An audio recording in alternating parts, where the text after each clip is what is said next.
এখনো মনে পড়ে ছোটবেলায় সেই দাদু ঠাকুমার মুখে গল্প শোনার কথা। দিন বদলেছে, গল্প শোনার ধরন বদলেছে, তবে একইভাবে থেকে গেছে সেই আবেগটা। ভূতের গল্প কিংবা তন্ত্র সাধনা আজও আমাদের একইভাবে টানে, বারবার ফিরিয়ে নিয়ে যায় সেই ছোটবেলায়, সেই ঘুম না আসা রাতগুলোতে। এবার একটা অন্যরকম ভূত তন্ত্র ঠিক তার মাঝামাঝি গোছের একটা গল্প নিয়ে অরিস্টলসের প্রথম নিবেদন লোভ।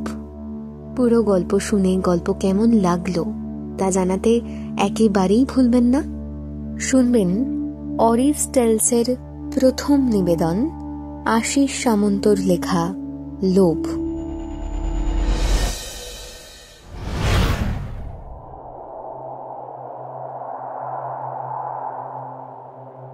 অনির্বাণ, আমার কাছে এসো। অনির্বাণ, আমার কাছে এসো। একটি মহিলা কণ্ঠস্বর শুনতে পেল অনির্বাণ। এত আবেদন সেই কণ্ঠস্বরে, যা যে কোনো মানুষকে নিজের দিকে আকর্ষণ করবে। কিন্তু এটা কোথায় আছে সে? নিজের মনে মনেই প্রশ্ন করল অনির্বাণ। তারপর সজোরে গলা তুলে প্রশ্ন করল, কে তুমি? এখানে এত অন্ধকার কেন? সামনে এসো। অন্ধকার? কোথায় অন্ধকার অনির্বাণ? মিথ্যার জগৎ থেকে বেরিয়ে এসো অনির্বাণ, তবে তো আমায় দেখতে পাবে। মনের চোখ দিয়ে দেখো, আমায় দেখতে পাবে। অনির্বাণ জানে না কি করে মনের চোখ দিয়ে দেখতে হয়, তবুও সেই ঘন নিকট অন্ধকারের মধ্যেও নিজের চোখ বন্ধ করে নিল অনির্বাণ। সেই নারী কণ্ঠ আবারও বলে উঠল, তুমি ঠিক পথে এগোচ্ছ অনির্বাণ, এসো আমার কাছে এসো অনির্বাণ। তোমাকে আমি পৃথিবীর সমস্ত ধন সম্পত্তি ঐশ্বর্য দেব দেব অনির্বাণ। অনির্বাণ এবার চোখ খুলল, আর চোখ খুলতেই সে দেখল হঠাৎই অদূরে একটা সবুজ আলো ফুটে উঠেছে। এক মায়াময় আলো, যে আলো দেখে কেমন যেন ঘোর লেগে যায় চোখে। অনির্বাণেরও তাই অনুভব হলো। সে নিজের মনে মনেই বলল, এটা কি? কোন জায়গা? এটা কি কোনো মায়া নাকি সত্যি? আর চোখ আরো পরিষ্কার হতে সে দেখতে পেল একটি স্ত্রী মূর্তি সেখানে বসে রয়েছেন। স্ত্রীলোকেরা যেমন নিজেদের চুলে বিলি কাটে, তিনিও সেভাবেই নিজের চুলে বিলি কাটছিলেন। অনির্বাণ মন্ত্রমুগ্ধের মতো এগিয়ে গেল সেই দিকেই, সবুজ আলোর তীব্র আকর্ষণে। আবারও সেই রহস্যে ভরা নারীকণ্ঠ বলে উঠল, আরো একটু অনির্বাণ, আরো একটু। অনির্বাণ হেঁটে এগিয়ে গেল সেই মনোমুগ্ধকর আলোর দিকে। কিছুক্ষণের মধ্যেই সে পৌঁছে গেল সেই স্ত্রী মূর্তির কাছে। গিয়ে বলল, আপনি আপনি কে? আর এটা কোন জায়গা? সে নারী মূর্তি একইভাবে নিজের চুলে বিলি কেটে যাচ্ছে। কিছু বলল না। কিছু বলছে না দেখে অনির্বাণ আবারও জিজ্ঞেস করল, আপনি কে? কি হলো, বলছেন না কেন? আপনি কে? অনির্বাণের আকুলতা বেড়ে গেল। কিছুতেই বুঝতে পারছে না সে কোথায় রয়েছে। সেই নারী মূর্তি নিজের চুলে বেলি কাটা বন্ধ করে উঠে দাঁড়ালেন।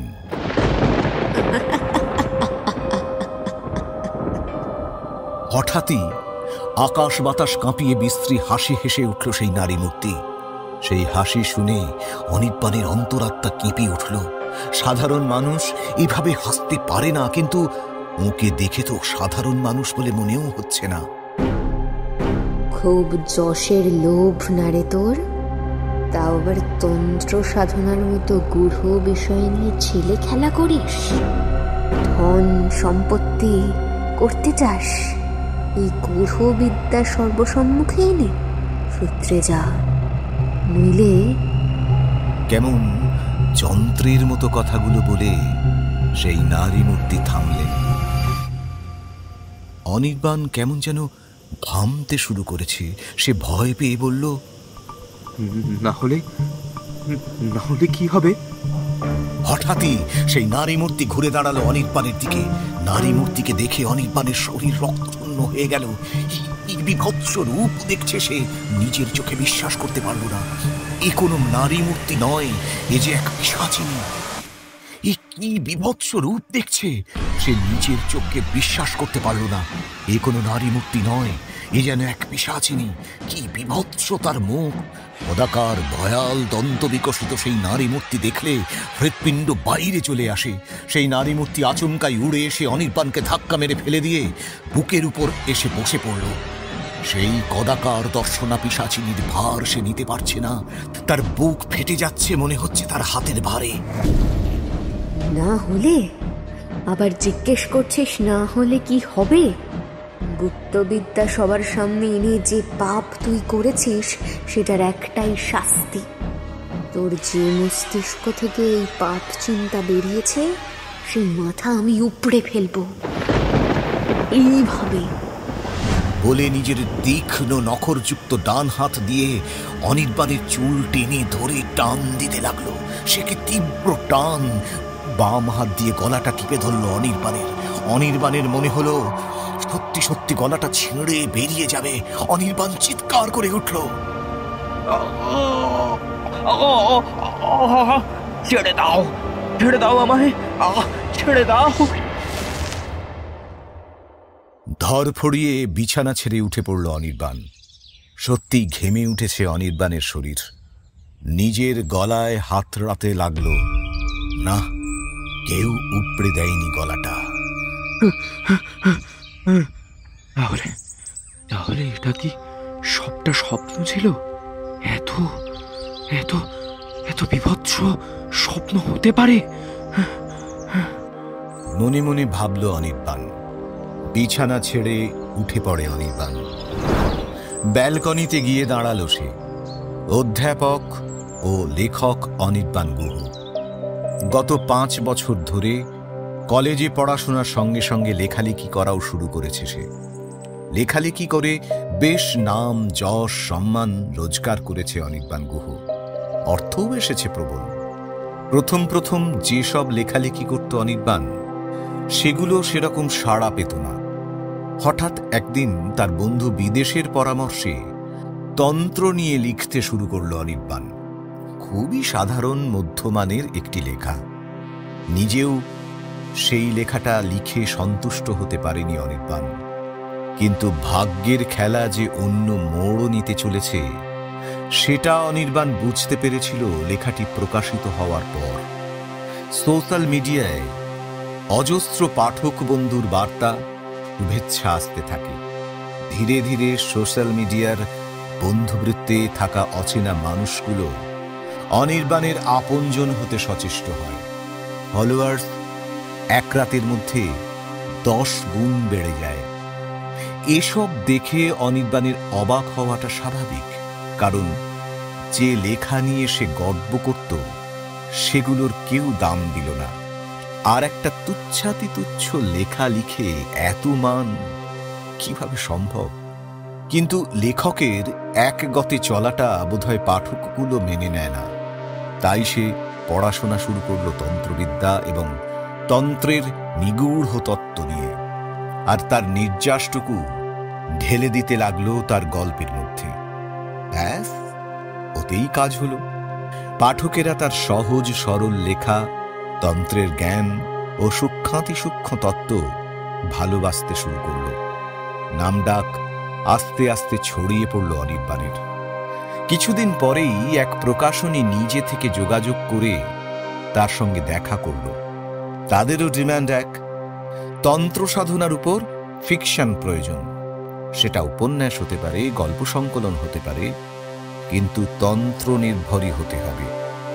অনির্বাণ গুহ গুয়াহাটির ছেলে, কর্মসূত্রে কলকাতায় থাকে। কামাখ্যা মন্দিরের আনাচে কানাচে তার বড় হয়ে ওঠা। ছোটবেলা থেকে কামাখ্যা মন্দির নিয়ে সাধারণ মানুষের মধ্যে গড়ে ওঠা রূপকথার জগৎকে অনির্বাণ ভালো মতো চেনে। তাই সে ঠিক করল কামাখ্যা নিয়েই সে বুনবে নতুন লেখা।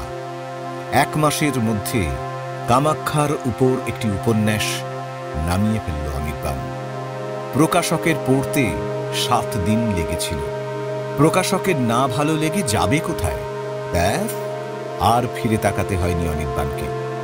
প্রি বুকিংয়েই 1000 বইয়ের অর্ডার আসে। বইমেলা পর্যন্ত বিক্রির হার গিয়ে দাঁড়ায় 7000 কপিতে। প্রকাশকও ভাবতে পারেনি এতটা সফল হবে বইটা।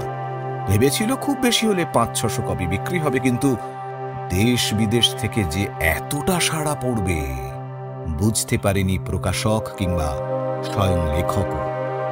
বইমেলার শেষ দিনে প্রকাশক যখন অনির্বাণকে বই বিক্রির সংখ্যাটা বলেছিল, সে শুনে চমকে গিয়েছিল।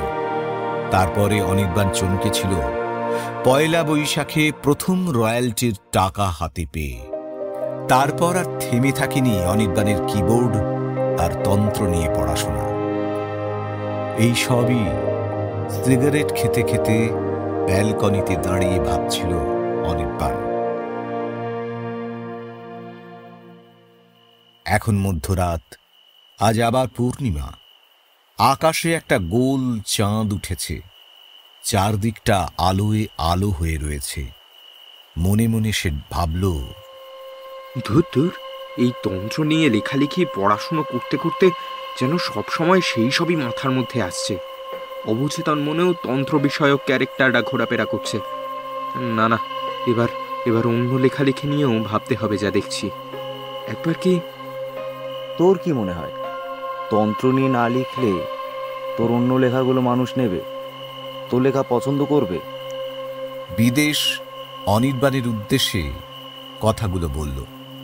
এই অনির্বাণের সেই বন্ধু যে অনির্বাণকে তন্ত্র নিয়ে লেখার পরামর্শ দিয়েছিল। তার মানে তুই বলতে চাইছিস আমি অন্য কিছু লিখতে পারি না, লিখলেও সেগুলো মানুষের পড়ার যোগ্য নয়, তাই তো? অনির্বাণ বিদেশের দিকে তাকিয়ে প্রশ্ন করল। আমার মনে হয় করবে না। দেখ, তুই তো তন্ত্র নিয়ে লেখালেখি করার আগেও অন্য বিষয়ে লেখা লিখেছিস, সেগুলো কি কোনো প্রভাব ফেলতে পেরেছিল? কিন্তু তন্ত্রের ওপর প্রথম লেখা থেকেই তুই হিট অনি, সেটা কি তুই অস্বীকার করতে পারবি? বিদেশ অনির্বাণের দিকে প্রশ্নটা ছুঁড়ে দিল। অনির্বাণ চুপ করে থাকল। বিদেশ আবার বলতে শুরু করলো, তন্ত্রের উপর লেখা তোর প্রথম উপন্যাসটার কথা মনে আছে? 7000 কপি অনি, এখনো বিক্রি হচ্ছে সেই বই 2য় ভাগ তোকে লিখতে হচ্ছে এখন, আর তুই এখন এইসব কথা বলছিস? কিন্তু ওই বলতে গিয়েও থেমে গেল অনির্বাণ। ওই স্বপ্নটা কিচ্ছু না অনি, ওটা জাস্ট একটা ইলিউশন। তোর রাত জেগে তন্ত্রের উপর পড়াশুনো করার ফলে সেটা তৈরি হয়েছে, দেখ, আর কিচ্ছু না। বিদেশ তাকে আশ্বস্ত করার জন্য বলল কথাগুলো। অনির্বাণও এবারে মনে মনে ভাবতে শুরু করল, সত্যি তো, ওটা মনের ভুল ছাড়া আর কিছু ছিল না। না, আমি আমার এই যশ, এই নামডাক, এত কিছু হেলায় হারাতে পারবো না, কিছুতেই না। কামাখ্যা তন্ত্রের উপর 2য় ভাগটাও প্রবল সাড়া ফেলবে, আমি সেটাও জানি। এর মধ্যে কিছুতেই পিছিয়ে আসা চলে না। না, কিছুতেই না। অনির্বাণ বেশ কিছুক্ষণ মাথা নিচু করে চুপ করে রইল। বিদেশ বুঝতে পারল অনির্বাণের মনে দোলাচল চলছে, সেই দোলাচল থেকে ওকে বের করতেই হবে। বিদেশ অনির্বাণের কাঁধে হাত রেখে বলল, অনি, তোকে একটা কথা বলার ছিল, এখন বলবো নাকি পরে শুনবি? অনির্বাণ মাথা তুলে বলল, না, বল, আমি ঠিক আছি। দেখ, আমি তো এই লেখালেখির কাজটাতে তোর সাথে অনেকদিন ধরেই আছি। রিসার্চের ব্যাপারে তুই আমাকে ইনভলভও করিস আর পারিশ্রমিকও দিস, কিন্তু সেই পারিশ্রমিক আমি আমার কাজে না লাগিয়ে এই তোর রিসার্চের জন্য প্রয়োজনীয় বই, পুরনো পুঁথি লোক লাগিয়ে সংগ্রহ করে আনি। তো সেই রকমই একটা প্রাচীন পুঁথির সন্ধান আমার লোকেরা পেয়েছে। তুই কি আনতে যাবি? বেশ কিন্তু কিন্তু করেও কথাটা বলে ফেলল বিদেশ। দেখ, কি পারিশ্রমিক বলছিস বলতো? দেখ, আমি জানি তোর কতটা অবদান আছে আমার লেখার মধ্যে, তাই প্লিজ এইসব বলিস না। ওটা আমি তোকে ভালোবেসে তোর এত সুন্দর রিসার্চের ফল হিসেবে দিই ভাই। কিন্তু আমার তো এই সপ্তাহে বেশ কিছু শ্মশানে যাওয়ার আছে রে ভাই। বর্ধমান কাটোয়ার একটি শ্মশানে যাওয়ার আছে, আরও কয়েকটি হুগলি আর বীরভূমের শ্মশানেও যাওয়ার আছে। বুঝলি, সাধু সঙ্গের বড় প্রয়োজন। আমার হয়তো যাওয়া সম্ভব হবে না রে তোর সঙ্গে। এক কাজ কর, তুই চলে যা। কত টাকা লাগবে বলিস, আমি দিয়ে দেব। বাই দ্য ওয়ে, জায়গাটা কোথায়? এক নাগাড়ে কথাগুলো বলে থামল অনির্বাণ। কামাখ্যা মহাশ্মশান। এই দুটো শব্দই বেরোলো বিদেশের মুখ দিয়ে। কামাখ্যা মহাশ্মশান। অস্ফুটে বেরিয়ে এলো অনির্বাণের মুখ থেকে। 2 সেকেন্ড ভেবে নিয়ে বলল, কবে বেরোতে হবে? As soon as possible. না হলে অঘরী সাধুকে আর ধরা যাবে না। আমার লোকের মুখে শুনেছি ওই অঘরী সাধু নাকি আগামী 4-5 দিনের মধ্যেই শ্মশান ছেড়ে চলে যাবে। কিন্তু আমার মন বলছে পরের অমাবস্যা অবধি তিনি থাকবেন। তবু সাবধানের মান নেই, তাই আগে থাকতে যাওয়া। বিদেশ কথাগুলো বলে একবার অনির্বাণের দিকে তাকিয়ে মাথাটা নামিয়ে নিল। বিদেশের মাথা নামিয়ে নেওয়াটা অনির্বাণের কেমন যেন একটা ঠেকল। সে বিদেশের কাঁধে হাত রেখে বলল, কি হয়েছে রে? ওরকম মাথা নামিয়ে নিলি কেন? কিছু সমস্যা? না, সমস্যা নয়, আসলে। বিদেশ বলতে গিয়েও থেমে গেল। অনির্বাণ বুঝতে পারল কোথাও যেন একটা কিছু আটকাচ্ছে বিদেশকে। কিন্তু অনির্বাণের বেশিক্ষণ সময় লাগলো না তা বুঝতে। সে বিদেশের দিকে তাকিয়ে বলল, কত টাকা চেয়েছে সেই সাধু আর তোর গুপ্তচর? বিদেশ মাথা তুলে বলল, গুপ্তচর যা নেয় তাই নেবে। কিন্তু সেই অঘরী নাকি তাকে বলেছেন যে তিনি আগে তোকে দেখবেন, তারপর সেই বই দেবে কি দেবে না এবং তার দাম তোকেই জানাবে। কিন্তু তার আগে উনি তোকে দেখতে চেয়েছেন, সেটাই তোকে নিয়ে যাওয়ার আসল কারণ। বুঝলাম। বইয়ের নাম কিছু জানতে পেরেছিস? অনির্বাণ সন্দিগ্ধ দৃষ্টিতে তাকিয়ে রইল বিদেশের ইতিবাচক উত্তরের আশায়। কিন্তু তাতে জল ঢেলে দিয়ে বিদেশ বলে উঠল, না ভাই, কিছুই জানি না। কিন্তু শুনেছি সেই পুঁথি বা বইতে নাকি তন্ত্রের নানান গুহ্যবিদ্যার উল্লেখ রয়েছে, যা নাকি মানুষের চেতন, অর্ধচেতন, অবচেতন মনকে নিয়ন্ত্রণ করতে পারে। ও বাবা, তাই নাকি? এমন ব্যাপার? তাহলে তো ভাই যেতেই হচ্ছে। আমিও দেখি কি এমন বই রয়েছে তার কাছে যে আমাকে দেখেই তারপর দেবেন তিনি। যাওয়ার ব্যবস্থা কর, আমি পরশু সকালেই বেরোতে চাই। আচ্ছা, এবার আমি উঠি রে, পুজোয় বসবো। অনির্বাণ কথাগুলো বিদেশকে বলে নিয়ে চেয়ার ছেড়ে উঠে দাঁড়ালো। বিদেশ বলল, আজ আমি তোর সঙ্গে মায়ের কাছে থাকতে পারি? বেশ, চল না, পোশাক পরিবর্তন করে নিবি, চল। অনির্বাণ তার বন্ধু বিদেশকে কথাগুলো বলে এগিয়ে গেল দরজার দিকে। বিদেশও উঠে তার পিছু পিছু গেল। কিছুক্ষণের মধ্যেই দুজনে পোশাক পরিবর্তন করে বাইরে বেরিয়ে এলো। এখানে একটা বিষয় বলে রাখা দরকার, অনির্বাণ বরাবরই আস্তিক। সে ভগবানে, শয়তানে, ভূত, আত্মায়, দেবদেবীতে বিশ্বাসী। তাই যখন আসাম থেকে এসে কলকাতার একটি নির্জন প্রান্তে এই বাড়িটি তৈরি করল, তখন সেখানে একটি মনের মতো করে ঠাকুর ঘরও তৈরি করেছিল অনির্বাণ। সেখানে মা কালীর একটি রম্য মূর্তি রয়েছে। ভুবনমোহিনী মায়ের পায়ের নিচে শুয়ে আছেন দেবাদিদেব মহাদেব। সেখানেই অনির্বাণ আর বিদেশ একটা করে পরিষ্কার ধুতি পরে নিয়ে পুজোয় বসল।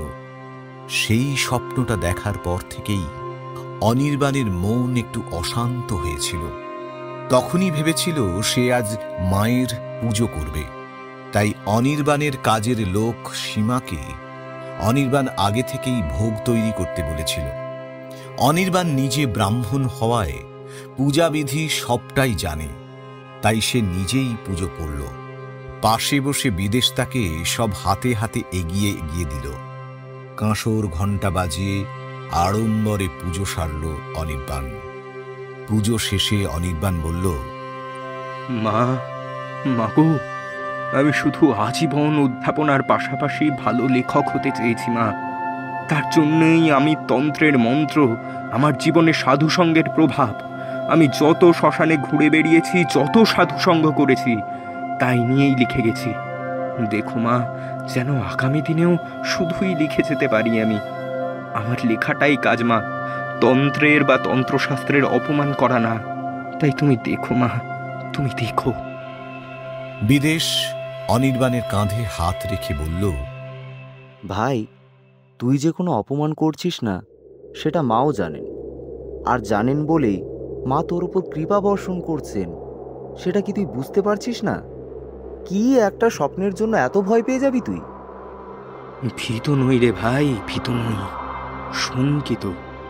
আমি যাকে দেখছি সে কোনো সাধারণ নারী না। আমি তোকে আগেও বলেছি, আমার পড়াশোনা অনুযায়ী হয় সে কোনো পিশাচিনী, নয়তো ডাকিনী, আর তা না হলে কোনো যোগিনী। আচ্ছা বিদেশ, আমরা কিছু ভুল করছি না তো? বেশ চিন্তান্বিত হয়ে জিজ্ঞেস করল অনির্বাণ। আমরা কোনো ভুল করছি না। তুই কাপড় জামা সব ব্যাগ করে রাখিস। আমরা কিন্তু পরশু দিনই সকাল সকাল রওনা হব। এই আজ আমি উঠলাম, বুঝলি? আর মাথায় সব আনবি না। বিদেশ অনির্বাণকে আশ্বস্ত করার জন্য কথাগুলো বলে বেরিয়ে গেল। অনির্বাণের মন তবুও শান্ত হল না। তারপরে হঠাৎ তার মনে হতে লাগলো, সবই হয়তো আমার মনের ভুল। আমি হয়তো ব্যাপারটা নিয়ে একটু বেশি ভাবছি। কত মানুষ আমার তন্ত্র নিয়ে লেখালেখি পছন্দ করেন। এই তন্ত্র নিয়ে লেখার কারণেই আমার নাম, যশ, খ্যাতি, এত কিছু। তন্ত্রশাস্ত্রকে কি করে আমি আমার জীবন থেকে বাদ দিয়ে দেব? না না, এটা সম্ভব নয়।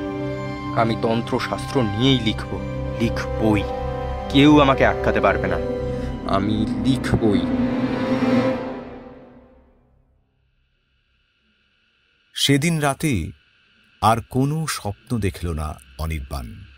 ক্রমেই কামাখ্যাতে যাওয়ার দিন এগিয়ে এলো।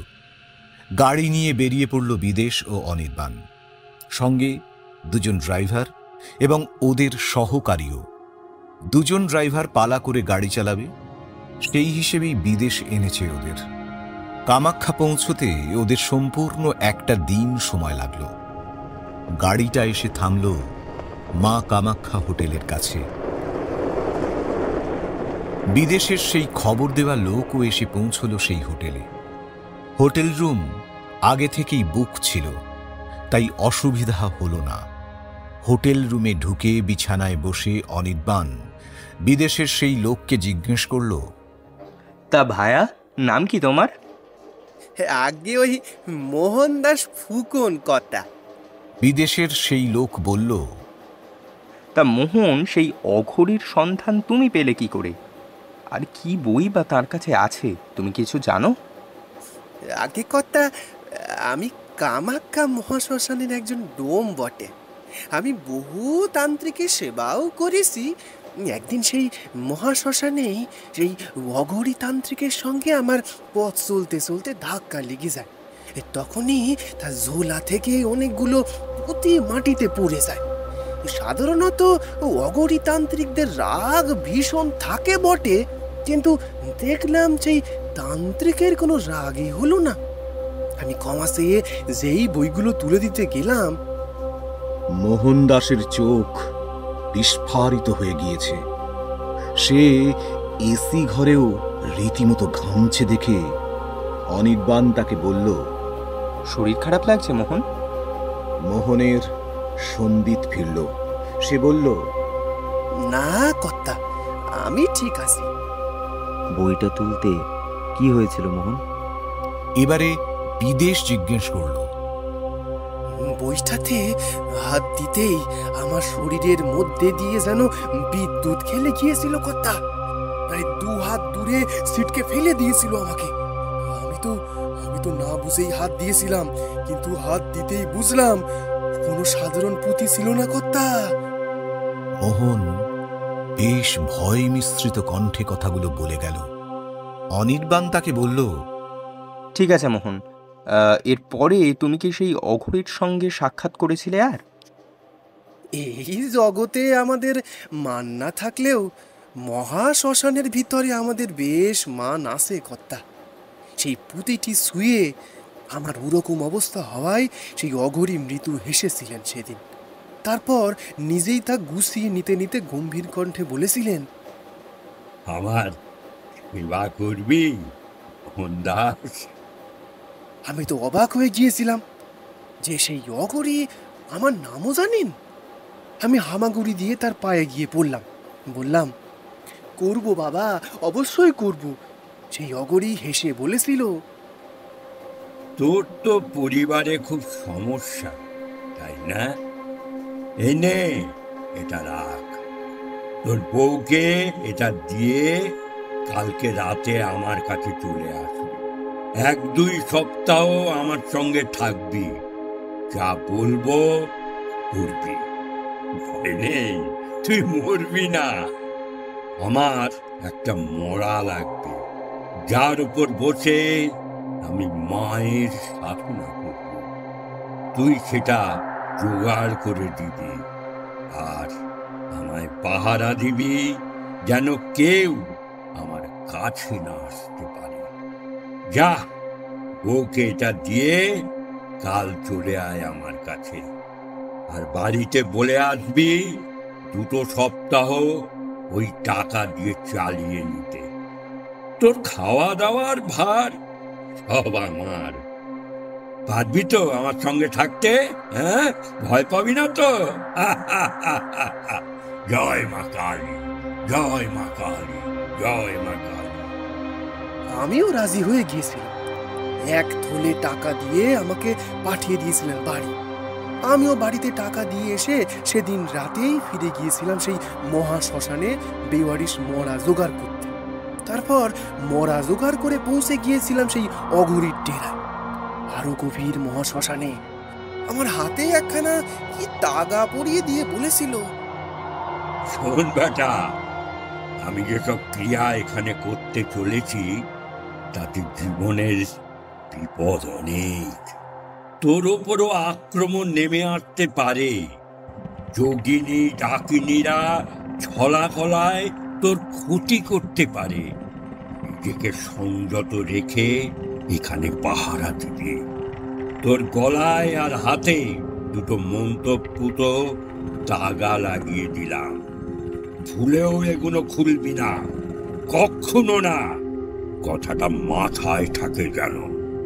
জয় মা কালী, জয় মা কালী, জয় মা কালী। এই 15 দিন ধরে ওর সঙ্গে থেকে অনেক কিছু দেখেছি আমি, যা অকল্পনীয়। মরার উপর সাধনা? বাবা, তোমার কথা শুনে তো মনে হচ্ছে খুব উচ্চ মার্গের সেই অঘরী। তা পুঁথিটার ব্যাপারে জিজ্ঞেস করেছিলে? আর অনির্বাণ জিজ্ঞাসু দৃষ্টি নিয়ে প্রশ্ন করল মোহন দাসকে। করেছিলাম। 15 দিন হয়ে যাওয়ার পর সেই অঘরী সাধু আমায় বললেন, তোর কাজে আমি সন্তুষ্ট। বল বেটা, তোর কি চাই? আমি সহজ সরল ভাবে তার চরণে মাথা রেখে প্রণাম করে তাকে বলেছিলাম, বাবা, আপনি তো আমার পারিশ্রমিক আগেই দিয়ে দিয়েছেন, আমার আর কিছু চাই না। আপনি আমাদের পরিবারকে আশীর্বাদ করলেই হবে, যাতে 2 বেলা 2 মুঠো খেতে পারি। আমার এই কথায় সেই অঘরী সাধু খুব সন্তুষ্ট হয়েছিলেন। বললেন, আরে সেটা তো দিয়েছিলাম তোর 15 দিন এখানে থাকার জন্য, কিন্তু তোর কাজের জন্য তো কিছু দিইনি। তোর মতো নির্লোভ মানুষকে আমি কিছু দিতে চাই। তখনই আমার সেই পুঁথিগুলো কথা মনে পড়ে গিয়েছিল। আমি সঙ্গে সঙ্গে সেই অঘরী বাবাকে বলেছিলাম, বাবা, প্রথম দিন আপনার সঙ্গে সাক্ষাতে আপনার থলে থেকে কিছু পুঁথি বেরিয়ে পড়েছিল। সেগুলি কিসের পুঁথি বাবা? অঘরী ভুরু কুঁচকে বলেছিলেন, ওগুলো তন্ত্র সাধনার অনেক গুচ্ছাতি গুজ্জ পুঁথি বাছা। ওগুলো আমার গুরুদেব আমাকে দিয়ে গিয়েছিলেন, আর এও বলেছিলেন যে ঠিক সময়ে ঠিক লোকের কাছে এই পুঁথি নিজে থেকে চলে যাবে। কিন্তু তার আগে যদি কেউ এই পুঁথি নিতে চায়, আমি যেন তাকে পরখ করে নিই যে সে এই পুঁথি রাখার যোগ্য কিনা।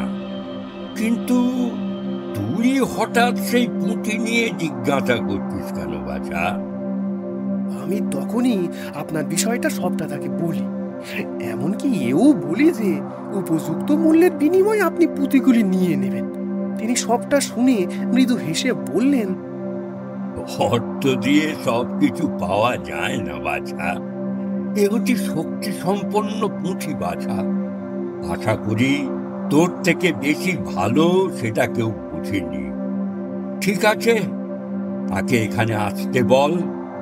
আমি তাকে আগে দেখব, যদি মনে করি সে উপযুক্ত এই পুঁথির জন্য, তবেই আমি তাকে এই পুঁথি দেব। কিন্তু একটা শর্তে, সে যেন তোকে এই পুঁথি পাইয়ে দেওয়ার জন্য বেশ কিছু অর্থ প্রদান করে, যাতে তোদের সংসারটা নিরাময়ে নিরাপদে চলতে পারে। তারপরই আমি বিদেশি বাবুকে সবটা ফোন করে জানাই কথা। বেশ ইন্টারেস্টিং ব্যাপার। আমাকে দেখে উনি কি বুঝবেন যে আমি পুঁথি গ্রহণ করার যোগ্য আধার কিনা? না, মানুষটার সঙ্গে দেখা করতেই হবে। মোহন, তোমার চিন্তা নেই, পুঁথিটি পেলে আমি তোমাকে এমনিতেই অর্থ দেব, এবং সেটা এতটাই যে তোমার অন্তত কিছুদিন চলে যাবে। কিন্তু তুমি কি আজকেই আমার সঙ্গে ওনার দেখা করাতে পারবে? অনির্বাণ মোহনদাসকে কথাগুলো বলল।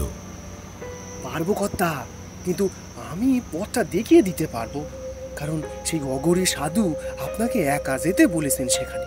আমি বেশ কিছুটা পথ আগে থেকে আপনাকে দেখিয়ে দেব, আপনি একা সেখানে যাবেন, আর সেটাও হবে মধ্যরাতে।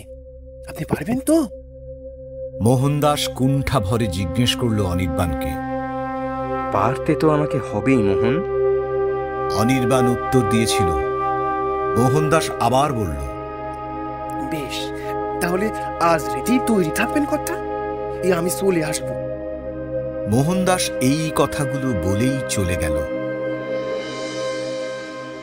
বিদেশ অনির্বাণকে জিজ্ঞেস করল, তোর অসুবিধা হবে না? আমিও যাব তোর সঙ্গে। না ভাই, আমি একাই যাব। এমনিও কিছু অসুবিধা হবে না, তুই চিন্তা করিস না। ভেবে বলছিস তো? একদম বন্ধু, আমি তৈরি। অনির্বাণও দৃঢ়চেতা হয়ে প্রত্যুত্তর দিল। বিদেশ আর কথা বাড়াল না, শুধু অপেক্ষা করতে থাকল রাত হওয়ার। অনির্বাণও উদ্গ্রীব সেই অঘরীর সঙ্গে দেখা করার জন্য। রাত নামল, সূর্য ডুবলে নামল ঠান্ডাও। ঝিঝির ডাকে রাতের মাধুর্য বাড়ছে। পূর্ণিমার চাঁদ ছোট হতে শুরু করেছে। ধীরে ধীরে আরো গভীর হল রাত। ঠান্ডাও পাল্লা দিয়ে বাড়ছে। মোহনদাস যথাসময় উপস্থিত হল হোটেলের বাইরে। অনির্বাণ নেমে তার সঙ্গে এগিয়ে গেল মহাশ্মশানের দিকে। বেশ খানিকটা পথ দুজনে পায়ে হেঁটেই চলতে শুরু করল। পৌঁছেও গেল কিছুক্ষণের মধ্যে। মহাশ্মশানের গভীরে কিছুটা এসে মোহন বলল, কথা, এরপরে আমার আর যাওয়া যাবে না। আমি এখান থেকেই আপনাকে রাস্তাটা বলে দিচ্ছি। এই পথ ধরে পশ্চিমে যেতে হবে আপনাকে। এই আপনার বা হাত বরাবর আপনি যেতে থাকবেন। কিছু দূর যাওয়ার পর শ্মশান আরো গভীর হবে। এই আপনার কাছে টর্চ আছে তো? ওই জ্বালিয়ে নেবেন ওটারে। বেশ কিছুটা হেঁটে যাওয়ার পরে একটা অর্জুন গাছ আসবে, সেখানেই অগরী বাবার ডেরা। অনির্বাণ সমস্ত পথটা বুঝে নিয়ে বলল, ধন্যবাদ মোহন, তুমি ফিরে যাও, আমি এখান থেকে চলে যাব। সকালে এসে চেকটা নিয়ে যেও, কেমন? এখন যাও। মোহনদাস কিন্তু কিন্তু করে বলল, সাবধানে যাবেন কথা, এই মধ্যরাতে মহাশ্মশান জেগে ওঠে। আপনিও তো এখানকারই মানুষ, জানবেন নিশ্চয়। মৃদু হেসে অনির্বাণ বলল, জানি মোহন, কিন্তু ভয় পেলে চলবে না। ওই পুঁথি আমার চাই মোহন। নাও, এবার তুমি বাড়ির দিকে এগোও। কপালে যা আছে তাই হবে, এত ভেবো না। আমি এগোলাম। এই বলে মোহনদাস নিজের বাড়ির পথ ধরল, আর অনির্বাণ এগিয়ে গেল মহাশ্মশানের আরো গভীরে। যত গভীরে যাচ্ছে, চারিদিকে আরো ঘন অন্ধকার ছড়াতে শুরু করেছে প্রকৃতি। কিন্তু এই জায়গাটা কেমন যেন গুমোট, যেন একটা নিস্তব্ধতা নেমে এসেছে সম্পূর্ণ শ্মশান জুড়ে। বিন্দুমাত্র শব্দ নেই, আলো নেই, হাওয়াটাও নেই বলে মনে হলো অনির্বাণের। ধীরে ধীরে দম বন্ধ লাগছে ওর, হন্তদন্ত হয়ে হেঁটে চলেছে গন্তব্যের দিকে। হঠাৎ যেন ওর কানের কাছে একটা নারী কণ্ঠস্বর বলে উঠল, যেও না, যেও না অনির্বাণ, ওখানে যেও না। ওই পুঁথি নিলে তোমার ক্ষতি হবে। তোমার কি স্বপ্নটার কথা মনে নেই অনির্বাণ? তাই বলছি, যেও না, যেও না ওখানে। অনির্বাণ এই শুনে দৌড়তে শুরু করলো। হঠাৎ কোথায় যেন মহাশ্মশানের নিস্তব্ধতা ভেঙে একটা শিয়াল ডেকে উঠল। এখনো ছুটছে অনির্বাণ। কিছুদিন ছোটার পর হাঁপাতে থাকলো সে, গলা শুকিয়ে আসছে তার। ওর মনে হচ্ছে এই যেন ওর প্রাণবায়ুটা বেরিয়ে যাবে। একটু জল না পেলে কিছুতেই তার প্রাণ বাঁচানো যাবে না। হঠাৎই সে শুনতে পেল দুর্বোধ্য কিছু মন্ত্রোচ্চারণের শব্দ। এদিক ওদিক তাকাতে সে দেখতে পেল দূরে একটা স্থানে আগুন জ্বলছে। দেখে মনে হচ্ছে যজ্ঞের আগুন। পিছনে বসে কেউ একজন দুর্বোধ্য মন্ত্র পড়ে যাচ্ছেন, আর যজ্ঞাহুতি দিচ্ছেন সেই যজ্ঞকুণ্ডে। যজ্ঞাহুতি পড়তেই যজ্ঞের আগুন যেন হুঙ্কার ছেড়ে ফুঁসে উঠছে। অনির্বাণ একটু জলের আশায় ওই দিকেই ছুটতে শুরু করে, কিন্তু তার পা যেন আর চলছিল না। তবুও কোনো ক্রমে একটু পানীয় জলের আশায় সেই যজ্ঞকুণ্ডের কাছে গিয়ে একটি অর্জুন গাছে হেলান দিয়ে বসে পড়ল। অনির্বাণ হাঁপাচ্ছে ভীষণভাবে।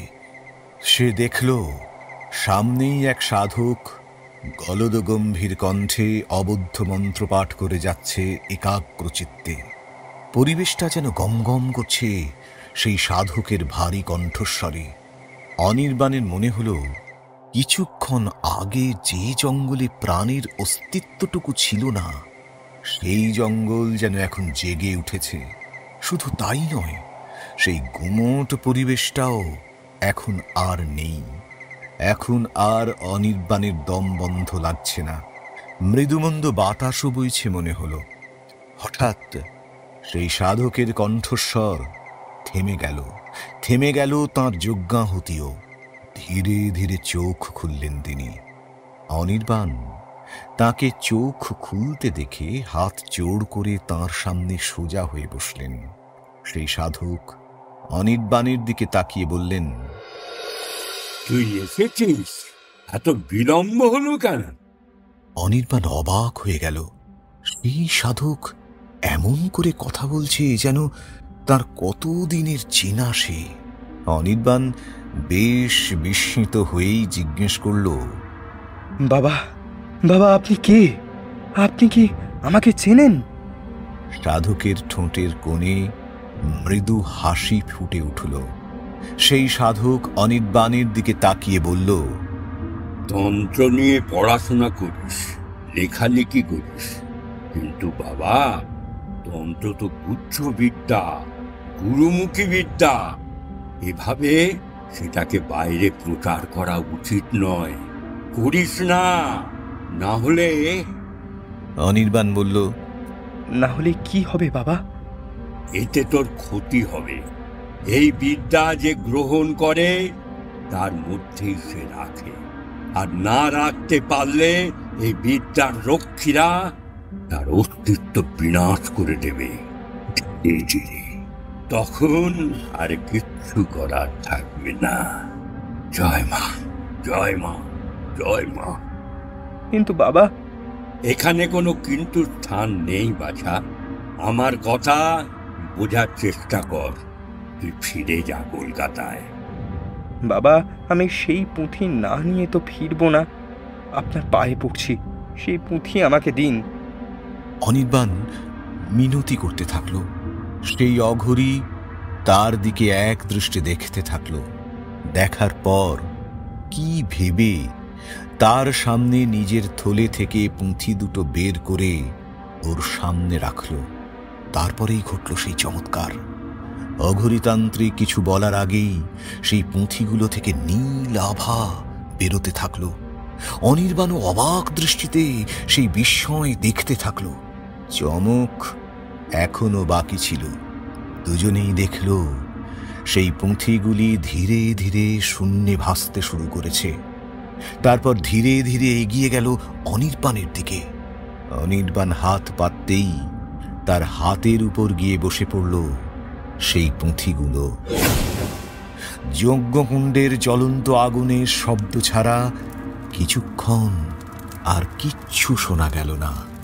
তারপর সেই অঘরী গম্ভীর কণ্ঠে বললেন, এই পুঁথি এতদিন আমার কাছে ছিল। এবার এই পুঁথি তার উত্তর সূর্যকে খুঁজে নিয়েছে। কিন্তু একটা কথা মনে রাখিস বাছা, তুই সাধারণ মানুষ, যা আবার তোর মধ্যে তন্ত্রবিদ্যার সমস্ত লক্ষণ দেখতে পাচ্ছি, তবুও তুই এখনো তন্ত্রের সঙ্গে সম্পূর্ণ যোগাযোগ স্থাপন করতে পারিসনি। তাই বলছি, সাবধানে থাকিস। এসব কোনো কাজ করিস না যাতে এই পুঁথির অবমাননা হয়। আর একটা কথা, এই পুঁথিগুলি তোর হাতে যাওয়ার সঙ্গে সঙ্গেই এই পুঁথির রক্ষীরা কিন্তু তোর দিকে নিজের দৃষ্টি নিবদ্ধ করে রেখেছে। ডাকিনী, হাকিনী, যোগিনীরা তোকে ঘিরে থাকবে সব সময়। আমি দেখতে পাচ্ছি তোর কুণ্ডলিনী চক্র বড়ই শক্তিশালী। তোর হয়তো কোনো ক্ষতি করতে পারবে না সহজে, কিন্তু ওই পুঁথির অপব্যবহার যত হতে থাকবে, ততই কিন্তু তোর আধ্যাত্মিক শক্তি কমতে থাকবে। আর যখনই তোর মনে হবে দেওয়ালে পিঠ ঠেকে গিয়েছে, তখন মায়ের শরণাপন্ন হবি। মা তোকে ঠিক উদ্ধার করবেন। জয় মা, জয় মা কালী, জয় মা কালী। যা, এবার যা। অনির্বাণ সবটা শুনে বিনা বাক্য ব্যয়ে সেখান থেকে বেরিয়ে গেল। যেতে যেতে শুনতে পেল সেই অঘরী উচ্চকণ্ঠে মা কালিকার স্তুতি করছেন। ওম করাল বদনাং ঘোরাং মুক্তকেশিং চতুর্ভুজাং কালিকাং দক্ষিণা দিব্যাং মুন্ডমালা বিভূষিতাম। সেই পুঁথি অনির্বাণ কাউকে দেখায়নি, একমাত্র বিদেশকে ছাড়া। আসাম ছেড়ে কলকাতায় ফিরে এসে অনির্বাণ আবার নিজের লেখালেখির কাজে জড়িয়ে পড়ে। ভুলতে থাকে সেই রাতের স্মৃতি।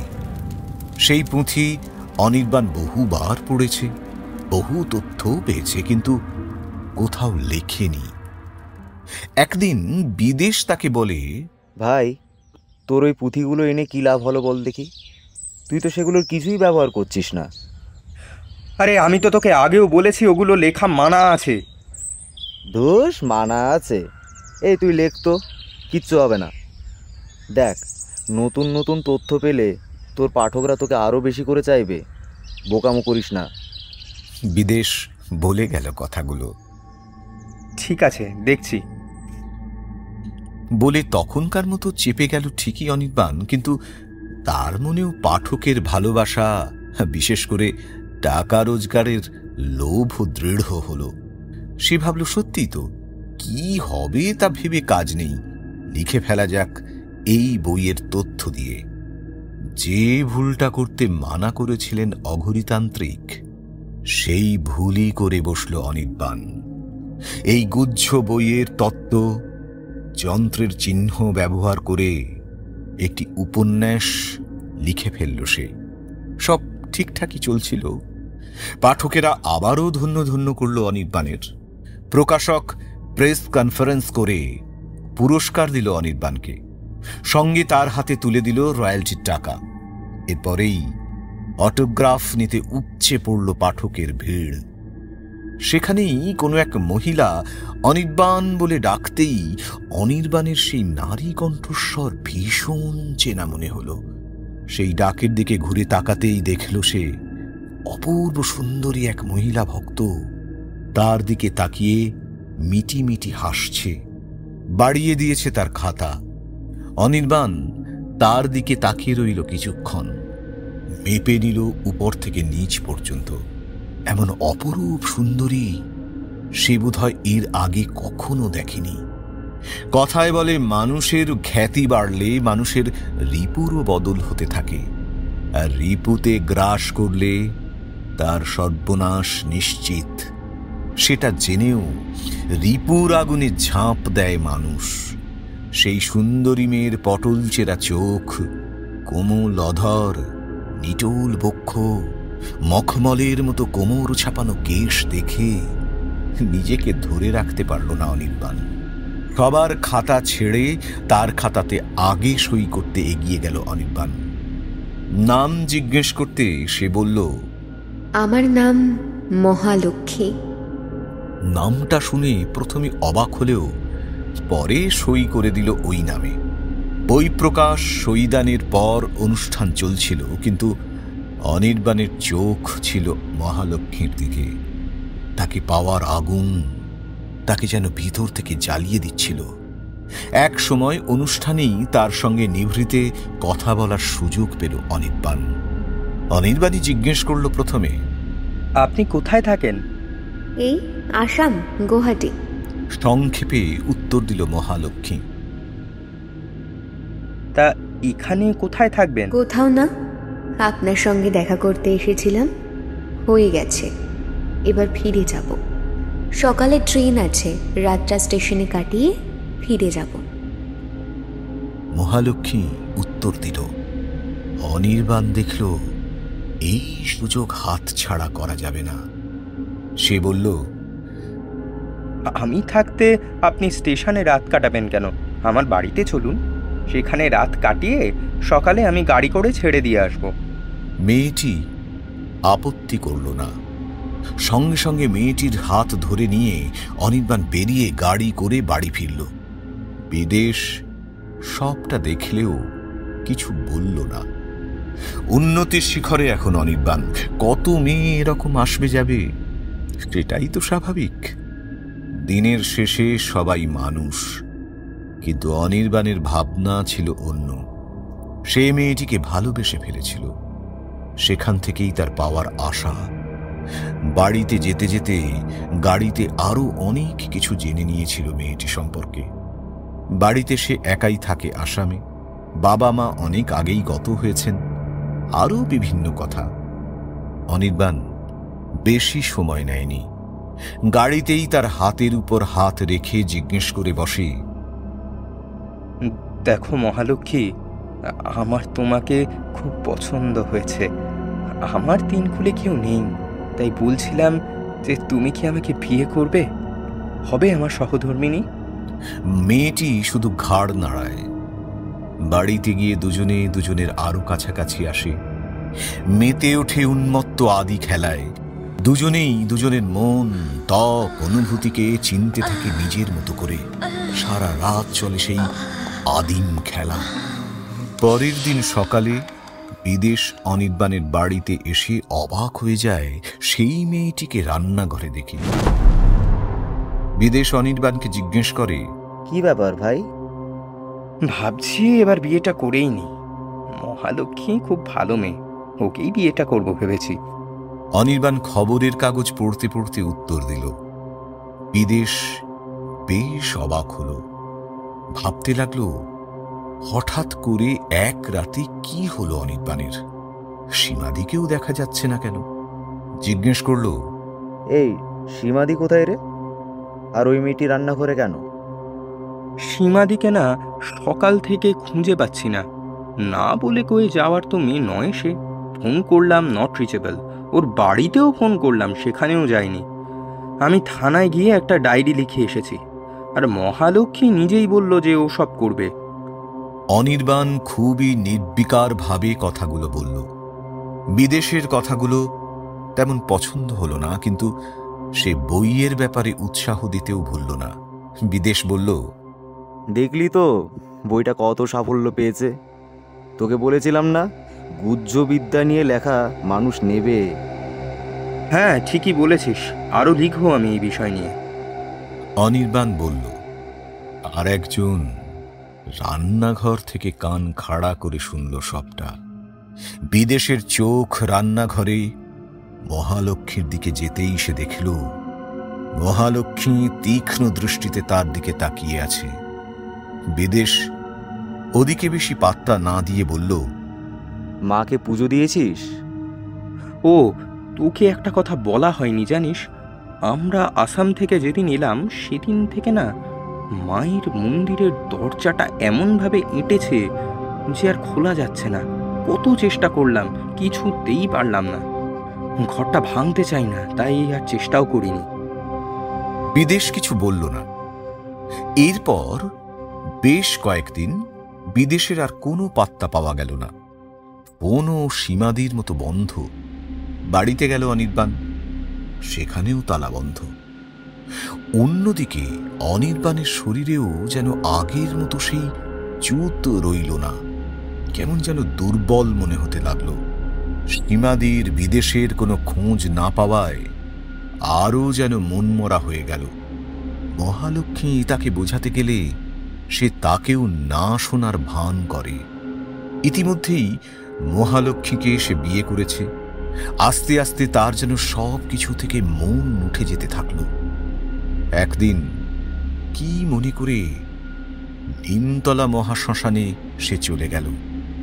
গঙ্গার ধারে বসে দূরে একটি মাতৃমন্দিরে পুজো হচ্ছিল। হঠাৎই তার চোখ জলে ভরে উঠল। তার মনে হতে থাকলো এই সবই এই পুঁথির জন্য হয়েছে। এই গুহ্যবিদ্যা প্রকাশের কারণেই সবাই তাকে ছেড়ে চলে যাচ্ছে। তারা বেঁচে আছে তো আদৌ? তাকেও কি মেরে ফেলবে? আচ্ছা, বিষ্ণুপত্নী মহালক্ষ্মী ছাড়া 64 যোগিনীর এক যোগিনীর নাম তো মহালক্ষ্মী। তাহলে কি মহালক্ষ্মী দুজনকে? পরক্ষণেই ভাবল, না না, সে কি করে সম্ভব? মহালক্ষ্মী তো নিরীহ একটি মেয়ে, এটা কিছুতেই হতে পারে না। মায়ের মন্দিরের দিকে হাত জোড় করে ফুঁপিয়ে কাঁদতে কাঁদতে সে বলল, মা, মা গো, আমায় রক্ষা করো মা, রক্ষা করো। আমি কিছুই বুঝতে পারছি না কি হচ্ছে। আমাকে বাঁচাও মা গো, আমাকে বাঁচাও। এসব যখন গভীরভাবে ভাবছে অনির্বাণ, তখনই সে তার মাথায় একটি হাতের স্পর্শ পেল। অনির্বাণের সম্বিত ফিরতেই সে পিছন ফিরে তাকাল। একটি অষ্টাদশী মেয়ে, লাল পেড়ে সাদা শাড়ি পরে মিটিমিটি করে তার দিকে তাকিয়ে হাসছে। সে কি রূপের ছটা তার, কি তেজ তার! অনির্বাণের হঠাৎই মনে হলো মেয়েটি মাথায় হাত রাখতেই তার শরীর থেকে সমস্ত অবসন্নতা দূর হয়ে গিয়েছে। মেয়েটি তার চোখের জল মোছাতে মোছাতে বলল, কাঁদছো কেন বাবা? তুমি কি দোষ করেছো কোনো? অনির্বাণ মাথা নাড়িয়ে বলল, হ্যাঁ মা, মস্ত বড় দোষ করে ফেলেছি আমি। লোভের ফাঁদে পা দিয়েছি। মৃদু হেসে সেই মেয়েটি বলল, এত কেঁদো না বাবা, মন শুদ্ধ করো। লোভ হলো হররিপুর এক রিপু, এও জানো না? লোভ করলে তার ফল তো পেতেই হয় গো। তাই লোভ করো না, জীবন তোমাকে প্রলোভন দেখাবেই, কিন্তু তুমি তাতে পা দেবে কেন? যাও, বাড়ি যাও। বাড়িতে মহালক্ষ্মী আছে ভাবতেই অনির্বাণ ওই অষ্টাদশী মেয়েটিকে জড়িয়ে ধরে বলল, না মা, আমি বাড়ি যেতে পারবো না। বাড়িতে সে আছে, আমাকে আমাকে সে মেরে ফেলবে। মেয়েটি হেসে উঠে বলল,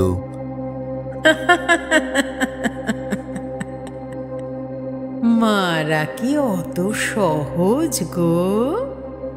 চলো দেখি কে তোমায় মারে। এসো, এসো আমার সঙ্গে, এসো। এই বলে টানতে টানতে সেই মেয়েটি অনির্বাণকে তার বাড়িতে নিয়ে গেল। অনির্বাণ বাড়িটার দিকে তাকিয়ে দেখল কেমন একটা কালো অন্ধকার বাড়িটাকে ঘিরে রেখেছে। মেয়েটি তার হাত ধরে বাড়িতে প্রবেশ করল। দেখল অন্দরমহল অন্ধকারাচ্ছন্ন হয়ে রয়েছে। মেয়েটি অনির্বাণের পিছনে লুকিয়ে গেল। অনির্বাণ দেখল রান্নাঘরের চেয়ারে একটি অবয়ব বসে রয়েছে। তাকে ঘিরে রয়েছে সবুজ আলো। সেই সবুজ আলোতেই লক্ষ্য করল অনির্বাণ ওটা মহালক্ষ্মী বিবস্ত্র হয়ে বসে রয়েছে সেখানে। অনির্বাণদের দেখে একটা কুৎসিত হাসি হেসে বলল, কিরে, কোথায় ছিলিস এতক্ষণ? তোকে স্বপ্নে বলেছিলাম না এই গুপ্ত বিদ্যা নিয়ে ছেলে খেলা না করতে? তাও তাও তুই শুনলি না। এবার মর তাহলে, তোর গলা আমি উপড়ে ফেলবো এবার। আবার সেই বিশ্রী হাসি। অনির্বাণ ভয়ে কাঁপছে। তখনই তার পিছন থেকে ভেসে এলো সেই অষ্টাদশীর কণ্ঠস্বর, মহালক্ষ্মী। সেই কণ্ঠস্বর শুনে মহালক্ষ্মীর হাসি থেমে গেল নিমেষে। অনির্বাণ নিজের জ্ঞান হারিয়ে পড়ে গেল। অনির্বাণ পড়ে যেতেই সেই অষ্টাদশীকে দেখে মহালক্ষ্মীর চোখ বিস্ফারিত হয়ে গেল। সে হাত জোড় করে বলল, মা, তুমি? সেই অষ্টাদশী আদেশের সুরে বলল, ওকে ছেড়ে দে এবার। ও নিজের ভুল বুঝতে পেরেছে, ও আমার শরণাপন্ন হয়েছে। তাই এবার তুই ওই পুঁথিগুলো নিয়ে তোর লোকে ফিরে যা। কিন্তু মা, ও যে... কিছু একটা বলতে যাচ্ছিল মহালক্ষ্মী। সেই অষ্টাদশী থামিয়ে দিয়ে বলল, আমি জানি ও তন্ত্রবিদ্যার গুহ্য রূপ প্রকাশ করে ফেলেছে। বাকিটা আমি ওকে বুঝিয়ে দেব। তুই এবার ফিরে যা। যথা আজ্ঞা মা। বলে মহালক্ষ্মী অন্তর্হিত হল। অনির্বাণ, বাবা অনির্বাণ, ওঠ বাবা, আমার কাছে আয়, ওঠ। এক সুমধুর নারীকণ্ঠ শুনে অনির্বাণের জ্ঞান ফিরল। সে দেখল এখনো চারিদিক অন্ধকার, কিন্তু মায়ের মন্দিরের দিক থেকে একটা অদ্ভুত আলো আসছে। সে উঠে সেদিকেই যেতে লাগল। সে দেখল মন্দিরের দরজা খুলে গেছে। খুশি হয়ে মন্দিরের ভিতরে প্রবেশ করতেই সে দেখল তার মায়ের আসনে সেই অষ্টাদশী দাঁড়িয়ে। তার চোখে জল চলে এলো।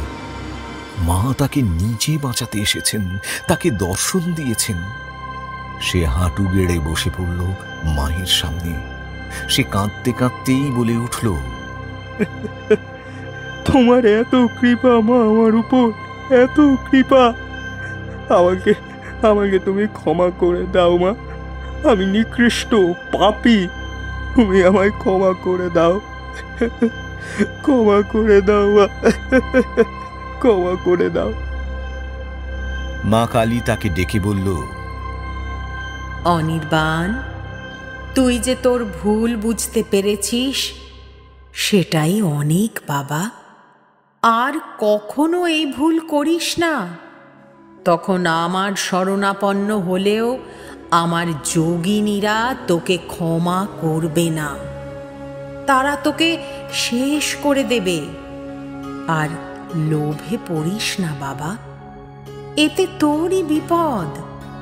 আমার জ্ঞান দৃষ্টি সব সময় তোর সঙ্গে থাকবে, কিন্তু তোকে লোভ, অহংকার, মোহ, মাৎসর্য থেকে দূরে থাকতে হবে।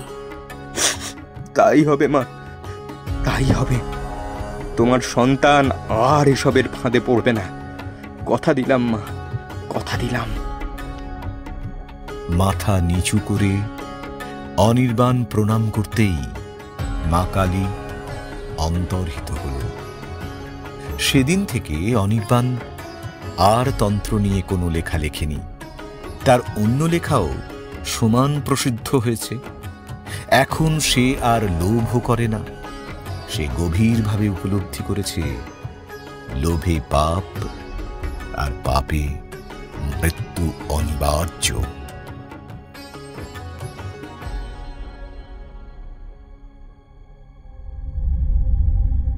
এতক্ষণ শুনছিলেন অরিস্টলসের প্রথম নিবেদন, আশিস সামন্তের লেখা লোভ।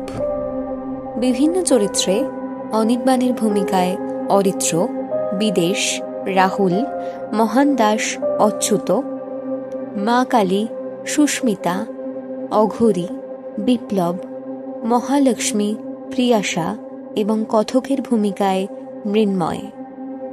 বেতার নাট্যরূপ পম্পা, মূল আবহ সঙ্গীত অরিন্দম।